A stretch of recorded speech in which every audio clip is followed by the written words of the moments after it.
আসসালামু আলাইকুম। প্রিয় নাটোরবাসী,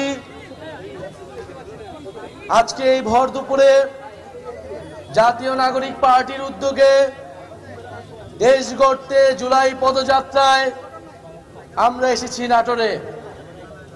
প্রিয় নাটোরবাসী,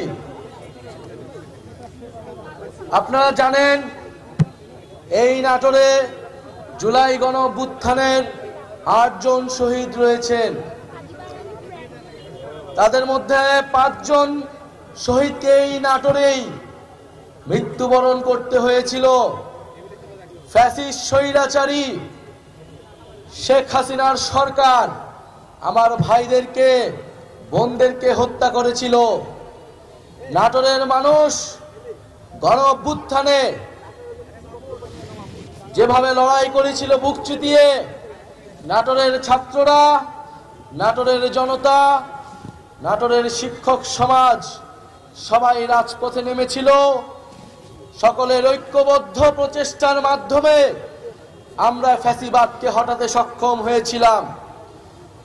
বন্ধুগণ, ২০২৪-এর গণ অভ্যুত্থানে যেভাবে আমরা স্বৈরাচার ফ্যাসিবাদের পতন ঘটিয়েছিলাম, আমাদের এবারের লড়াই, এবারের যাত্রা দেশ গঠনের জন্য।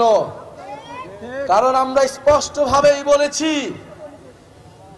যে ফ্যাসিবাদী সরকারের পতন হলেই হবে না, দেশ সংস্কারের মাধ্যমে নতুন করে এই বাংলাদেশকে গঠন করতে হবে।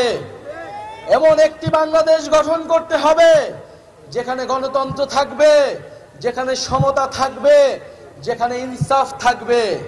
একটি দুর্নীতিমুক্ত বৈষম্যহীন বাংলাদেশ গড়া এই তরুণ প্রজন্মের, এই গণ অভ্যুত্থানের ছাত্র জনতার আকাঙ্ক্ষা।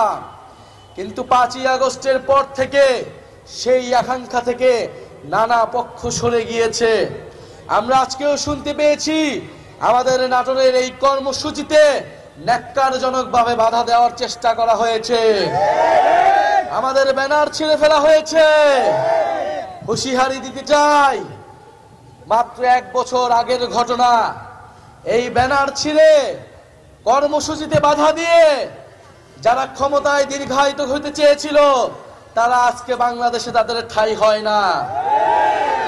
যদি এখনো শিক্ষা না নেই, যদি এখনো আমরা সেই স্বৈরাচারী ফ্যাসিবাদী সরকারের পতন থেকে শিক্ষা না নেই, তবে তাদের পরিণতিও সেই দিকেই যাবে। প্রিয় বন্ধুগণ, আমরা জানি নাটোরে কোনো ভালো শিক্ষা প্রতিষ্ঠান নেই, উচ্চ শিক্ষার কোনো প্রতিষ্ঠান নেই। আমাদের এখানে গ্যাসের সংকট রয়েছে। আমরা এত উন্নয়নের গল্প শুনেছি, কিন্তু আজকে নাটোরে আমরা দেখি এত ধরনের অবহেলা এবং বৈষম্য। জাতীয় নাগরিক পার্টি আপনাদেরকে কোনো মিথ্যা আশ্বাস দিতে এখানে আসেনি। জাতীয় নাগরিক পার্টি এখানে এসেছে যেই তরুণদের, যেই ছাত্র জনতার আহ্বানে আপনারা গণ অভ্যুত্থানে অংশ নিয়েছিলেন, সেই ছাত্র তরুণরা একটি নতুন রাজনৈতিক দল গঠন করেছে। সেই তরুণরা এখন দেশ গঠন করতে চায়। আপনারা সেই তরুণদেরকে সহায়তা করুন, সেই ছাত্র জনতার পাশে এসে দাঁড়ান। আমরা বিশ্বাস করি ঐক্যবদ্ধভাবে আমরা যেভাবে ফ্যাসিবাদের পতন ঘটিয়েছিলাম, সেই একইভাবে আমরা এই বাংলাদেশ বিনির্মাণ করতে পারবো। প্রিয় বন্ধুগণ, আমরা বলছি দেশের মৌলিক সংস্কার প্রয়োজন। আমরা বলছি জুলাই ঘোষণাপত্র দিতে হবে। আমরা বলছি গণ অভ্যুত্থানের সাংবিধানিক স্বীকৃতি দিতে হবে। এই গণ অভ্যুত্থানে যে সকল ভাইয়েরা বোনেরা নেমে এসেছিল, যে সকল মানুষ শহীদ হয়েছিল, তাদের সেই শহীদি মর্যাদা রাষ্ট্রকে দিতে হবে। সংবিধানের স্বীকৃতি থাকতে হবে। এর জন্য আমাদের প্রয়োজন জুলাই ঘোষণাপত্র এবং জুলাই সনদ। আমরা কোনো ধরনের টালবাহানা, কোনো ধরনের ষড়যন্ত্র মেনে নেব না। প্রিয় নাটোরবাসী, আজকে যারা আপনারা অক্লান্ত পরিশ্রমের মাধ্যমে আজকের এই কর্মসূচিকে সফল করেছেন, সকল বাধা বিপত্তিকে তোয়াক্কা না করে মাঠে থেকেছেন, সেই নাটোর জেলার সকল স্তরের জাতীয় নাগরিক পার্টির নেতা কর্মীদের আন্তরিক ধন্যবাদ জানাচ্ছি।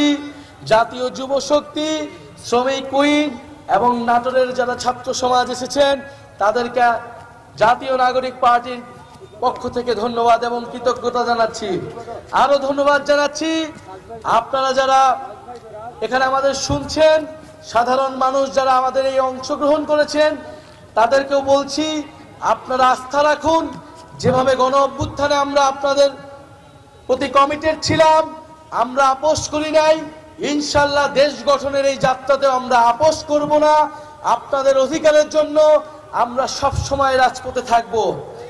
যারা নাটোরে দায়িত্ব নিয়েছেন তাদের প্রতি আন্তরিক ধন্যবাদ এবং কৃতজ্ঞতা, যে নাটোরে একটি শক্তিশালী নেতৃত্ব হয়তো আমরা পেতে যাচ্ছি, যারা নাটোরের মানুষের পক্ষে থাকবে, চাঁদাবাজ এবং সন্ত্রাসকে এই নাটোরের মাটি থেকে চিরতরে নির্মূল করবে। প্রিয় বন্ধুগণ, আমরা দেশ গড়তে জুলাই পদযাত্রায় 64টি জেলায় যাচ্ছি, সকল মানুষের কথা শুনছি, মানুষকে আমাদের কথা শোনাচ্ছি।